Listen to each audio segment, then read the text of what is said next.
Praise the Lord. 1 ദിനവൃത്താന്ത പുസ്തകം 23-ാം അധ്യായം 1 മുതൽ 32 വരെയുള്ള തിരുവചനങ്ങൾ.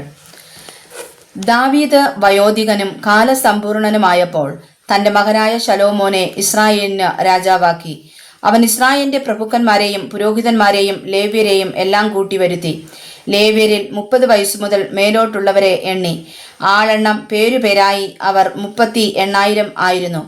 അവരിൽ 24,000 പേർ യഹോവയുടെ ആലയത്തിലെ വേല നടത്തേണ്ടുന്നവരും 6,000 പേർ പ്രമാണികളും ന്യായാധിപന്മാരും 4,000 പേർ വാതിൽ കാവൽക്കാരും 4,000 പേർ സ്തോത്രം ചെയ്യേണ്ടതിന് ദാവീദ് ഉണ്ടാക്കിയ വാദ്യങ്ങളാൽ യഹോവയെ സ്തുതിക്കുന്നവരും ആയിരുന്നു.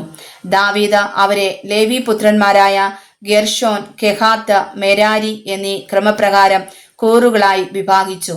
ഗെർഷോന്യർ ലഥാൻ, ഷിമയി. ലഥാന്റെ പുത്രന്മാർ തലവനായ യഹിയേൽ, സേഥാം, യോവേൽ ഇങ്ങനെ 3 പേർ. ഷിമയുടെ പുത്രന്മാർ ഷെലോമീത്ത്, ഹസീയേൽ, ഹാരാൻ ഇങ്ങനെ 3 പേർ. ഇവർ ലഥാന്റെ പിതൃഭവനങ്ങൾക്ക് തലവന്മാർ ആയിരുന്നു. ഷിമയുടെ പുത്രന്മാർ യഹത്ത്, സീന, യയൂസ്, ബെരിയ. ഈ 4 പേർ ഷിമയുടെ പുത്രന്മാർ. യഹത്ത് തലവനും സീന രണ്ടാമനും ആയിരുന്നു. യയൂസീനും ബെരിയയ്ക്കും അധികം പുത്രന്മാർ ഇല്ലാതിരുന്നതുകൊണ്ട് അവർ ഏക പിതൃഭവനമായി എണ്ണപ്പെട്ടിരുന്നു. കെഹാത്തിന്റെ പുത്രന്മാർ അമ്രാം, ഇസ്ഹാർ, ഹെബ്രോൻ, ഉസിയേൽ ഇങ്ങനെ 4 പേർ. അമ്രാമിന്റെ പുത്രന്മാർ അഹരോൻ, മോശെ. അഹരോനും പുത്രന്മാരും അതിവിശുദ്ധ വസ്തുക്കളെ ശുദ്ധീകരിപ്പാനും യഹോവയുടെ സന്നിധിയിൽ ധൂപം കാട്ടുവാനും അവന് ശുശ്രൂഷ ചെയ്യുവാനും എപ്പോഴും അവന്റെ നാമത്തിൽ അനുഗ്രഹിപ്പാനും സദാകാലത്തേക്കും വേർതിരിക്കപ്പെട്ടിരുന്നു. ദൈവപുരുഷനായ മോശയുടെ പുത്രന്മാരെയോ ലേവി ഗോത്രത്തിൽ എണ്ണിയിരുന്നു. മോശയുടെ പുത്രന്മാർ ഗെർഷോ, എലിയേസർ.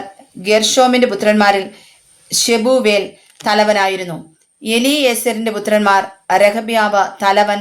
എലിയേസറിന് വേറെ പുത്രന്മാർ ഉണ്ടായിരുന്നില്ല, എങ്കിലും രഹബ്യാവിന് വളരെ പുത്രന്മാർ ഉണ്ടായിരുന്നു. ഇസ്ഹാരിന്റെ പുത്രന്മാരിൽ ഷെലോമീത്ത് തലവൻ. ഹെബ്രോന്റെ പുത്രന്മാരിൽ എരിയാവ് തലവനും അമരിയാവ് രണ്ടാമനും യഹസീയേൽ 3-മനും യഖമെയാം 4-മനും ആയിരുന്നു. ഉസിയേലിന്റെ പുത്രന്മാരിൽ മീഖ തലവനും ഇശ്ശിയാവ് 2-മനും ആയിരുന്നു. മെരാരിയുടെ പുത്രന്മാർ മഗ്ലി, മൂശി. മഗ്ലിയുടെ പുത്രന്മാർ എലയാസർ, കീഷ്. എലയാസർ മരിച്ചു. അവന് പുത്രിമാരല്ലാതെ പുത്രന്മാർ ഉണ്ടായിരുന്നില്ല. കീഷിന്റെ പുത്രന്മാരായ അവരുടെ സഹോദരന്മാർ അവരെ വിവാഹം ചെയ്തു. മൂശിയുടെ പുത്രന്മാർ മഗ്ലി, ഏദർ, എരേമോത്ത് ഇങ്ങനെ 3 പേർ. ഇവർ കുടുംബമായി ആളെണ്ണം പേരുപേരായി എണ്ണപ്പെട്ട പ്രകാരം തങ്ങളുടെ പിതൃഭവനങ്ങൾക്ക് തലവന്മാരായ ലേവി പുത്രന്മാർ. അവർ 20 വയസ്സു മുതൽ മേലോട്ട് യഹോവയുടെ ആലയത്തിലെ ശുശ്രൂഷയിൽ വേല ചെയ്തു വന്നു. ഇസ്രായേലിന്റെ ദൈവമായ യഹോവ തന്റെ ജനത്തിന് സ്വസ്ഥത കൊടുത്തു യെരൂശലേമിൽ എന്നേക്കും വസിക്കുന്നുവല്ലോ. ആകയാൽ ലേവ്യർക്ക് ഇനി തിരുനിവാസവും അതിലെ ശുശ്രൂഷയ്ക്കുള്ള ഉപകരണങ്ങളൊന്നും ചുമപ്പാൻ ആവശ്യമില്ല എന്ന് ദാവീദ് പറഞ്ഞു. ദാവീദിന്റെ അന്ത്യകൽപ്പനകളാൽ ലേവ്യരെ 20 വയസ്സു മുതൽ മേലോട്ട് എണ്ണിയിരുന്നു.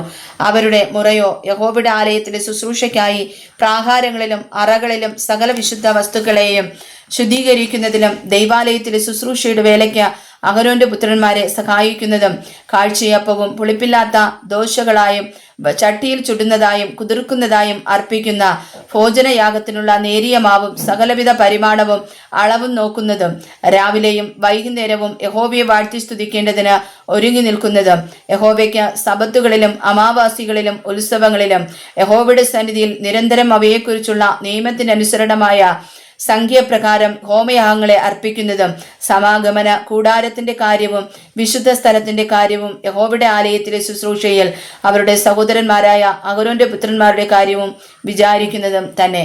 വായിച്ചതായ വചനങ്ങൾ കാലിന് ദീപവും പാതയ്ക്ക് പ്രകാശവുമായി തീരട്ടെ. ആമേൻ.